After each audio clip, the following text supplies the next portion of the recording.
তো আমার ভাই সে কথাটা শোনেনি। আমার ভাই কি করেছে না, অন্য একজনের বাইক নিয়ে তাকে আনতে যাচ্ছিল। তো সেই দিন আমার ভাই অ্যাক্সিডেন্ট করে। সাবু ভিজিয়ে রেখেছিলাম, মানে এখন তো আমি নিরামিষ খাচ্ছি, তো সেই কারণে এই যে দেখতে পাচ্ছেন এটা পুরো সাবু ভেজানো রয়েছে। তো সাবু তো আমি এখানে তো দুধ কিছু পাওয়া যাচ্ছে না, তো মানে কলা হলে কলা দিয়ে সাবুটা খাওয়া যাবে, এখানে কলাও পাইনি। পাতলা গ্যাস তো ওই জন্য বেশি ভরিনি আর কি। পাতলা গ্যাসের জন্য মানে 3.5 কিলো 4 কিলো ভরি, মানে ট্যাঙ্কিটা অনেক দিনে পুরাতন হয়ে গেছে তো বাই চান্স। নমস্কার, আশা করি আপনারা সকলেই ভালো আছেন। আমার দাদু আর নেই। আমি এর আগের ভিডিওতে আপনারা যে ভিডিওতে দেখেছেন যে আমি বাইক নিয়ে আসছিলাম কাজে, তো আমি তখন যে বাড়িতে ছিলাম তখন দাদু অনেকটা সুস্থ ছিল, অনেকটা ভালো ছিল। তখন দাদু হাঁটাচলাও করতে পারতো, খাওয়া দাওয়াও করতে পারতো, ঘোরাফেরা কথাবার্তা অনেকটা সুস্থ ছিল। তো আমি এখানে তারপর কাজে চলে আসলাম। এখানে কিছুদিন কাজ করার পর 3-4 দিন পর আমি খবর পাই যে আমার দাদুর শরীরটা আবার অনেকটা খারাপ হয়েছে। এর আগেও অনেকবার শরীর খারাপ হয়েছিল, হসপিটালে নিয়ে যাওয়া হতো, শরীর ভালো হয়ে যেত, আবার ফিরিয়ে নিয়ে আসা হতো। তো এবারও সেরকম শরীর খারাপ হয়েছিল। আমার দাদুর সেরকম বেশি বয়স হয়নি, আমার দাদুর 65+ বয়স, কিন্তু সুগার ছিল, সেই কারণে বয়সটা অনেক বেশি লাগতো। তো এবারও যে শরীর খারাপ হয়েছিল, এবারও হসপিটালে নিয়ে যাওয়া হয়। তো আমি এখানে থাকাকালীন আমি দাদুকে দেখতে গিয়েছিলাম।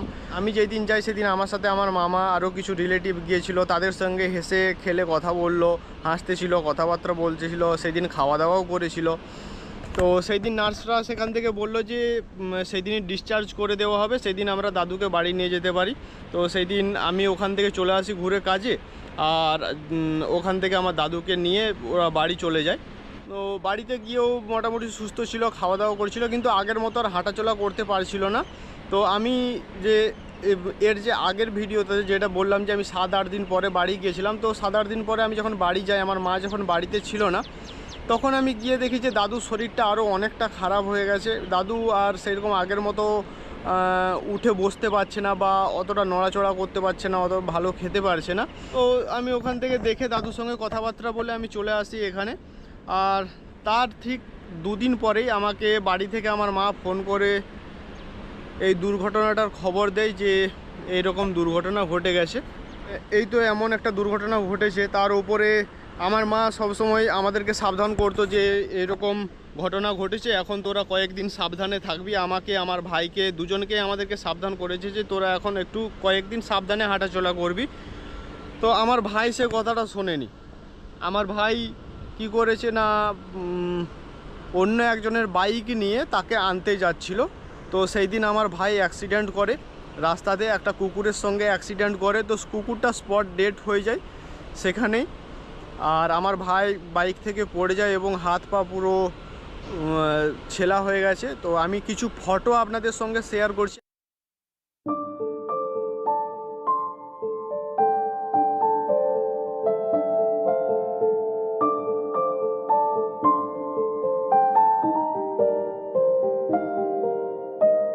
তো ভাইকে ডাক্তার দেখানো হয়েছে, ডাক্তার এক্স রে করতে বলেছিল, এক্স রেও করা হয়েছে।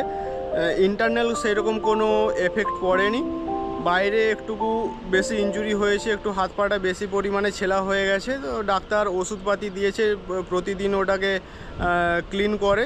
আজ 6ষ্ঠ দিন, আর কয়েকদিন পরেই দাদুর সব কাজবাজ রয়েছে এবং নিয়মভঙ্গ সব কিছু, যা কাজবাজ রীতি রেওয়াজ সব কিছু রয়েছে। তো আর কয়েকদিন ডিউটি করে আমি এখান থেকে 3-4 দিনের ছুটি নিয়ে বাড়ি যাব।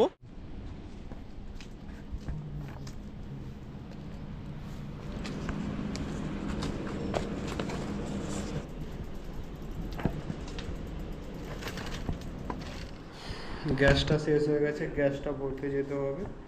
যে গ্যাসটা বাড়ি থেকে ভরে নিয়ে এসেছিলাম ওই গ্যাসটাতেই আজ প্রায় 1.5 মাস খানিক হয়ে গেছে রান্না বান্না। कैमरा सामने घुसी की जाओ तो ये मतलब आराम की आटा आके रखना। আমাদের রুমটা আগের থেকে অনেক চেঞ্জ হয়ে গেছে, আপনারা দেখলে বুঝতে পারবেন। এখানে কিছু ছিল না, এই জায়গাতে, এই যে জায়গাটা দেখতে পাচ্ছেন এগুলো পুরো ফাঁকা ছিল। এখানে বেড পড়ে গেছে, সেই সাইডে বেড পড়ে গেছে, এই সাইডে বেড হয়ে, মানে আমাদের রুমে, এই রুমটা 8 জনের রুম। তো 8 জনের রুমে এটা প্রায় 10 জন খানিক এই রুমটাতে চলে এসছে।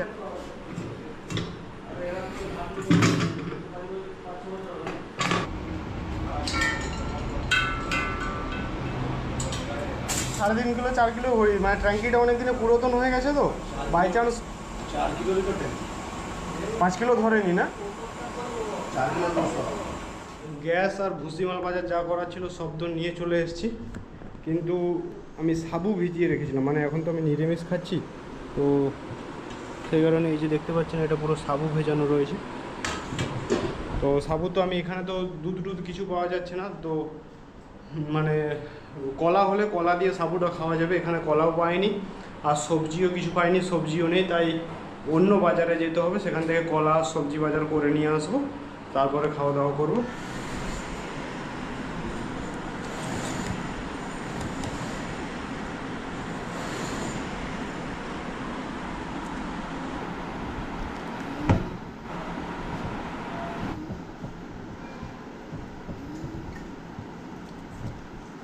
খাওয়া দাওয়া তো কমপ্লিট হয়ে গেছে, আর এতক্ষণ এমনিতেই অনেকটা দেরি হয়ে গেছে, সেই কারণে এতক্ষণ আর শোবো না, এতক্ষণ একদম রান্নাবান্না করে তারপরেই শুইব, কারণ 11টা বেজে গেছে।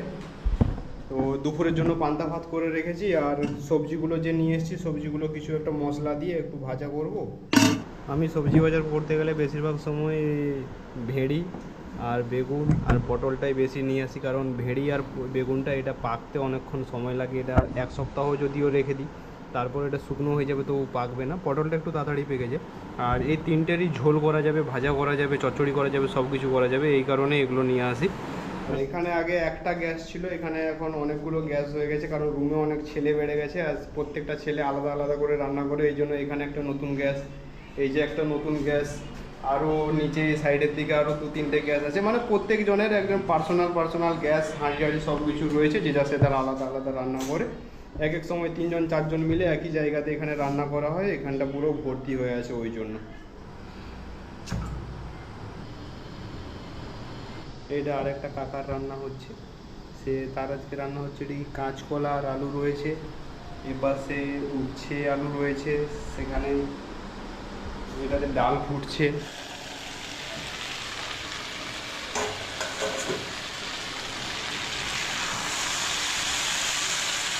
এটা প্রায় 70% ভাজা হয়ে এসেছে, এবারে কিছু গোটানো টমেটো দিয়ে দেবো, আর এর ওপরে মশলাটাও দিয়ে দেবো। তরকারি তখন সম্পূর্ণ রান্নাও করে দিয়ে ঘুমিয়ে গেছিলাম, প্রচুর ঘুম পাচ্ছিল। এতক্ষণ দুপুর 2টো বাজে, দুপুর 2টোর সময় উঠে খাওয়া দাওয়া করছি। এই যে তরকারিটা অনেকটা বেশি করে রেখেছি, এটা রাত্রিতে শুধু ভাতটা করবো আর এই তরকারিটা দিয়ে খেয়ে নেবো। নিরামিষ তো, এই জন্য সবসময় ভাত করলে, গরম ভাত করলে কি তরকারি করব এটা চিন্তা ভাবনা করতে হয়। পান্তা করে রাখলে কোনো অসুবিধা নেই, আলু ভাতে থাকলেই খাওয়া হয়ে যায়, কি অন্য কিছু ভাজাভাজি টুকুটাকু করে দিলে খাওয়া হয়ে যায়। তো আজকের ভিডিওটা এই পর্যন্ত, দেখা হচ্ছে পরবর্তী আরেকটা ভিডিওতে, ততক্ষণ আপনারা ভালো থাকবেন, সুস্থ থাকবেন, ধন্যবাদ।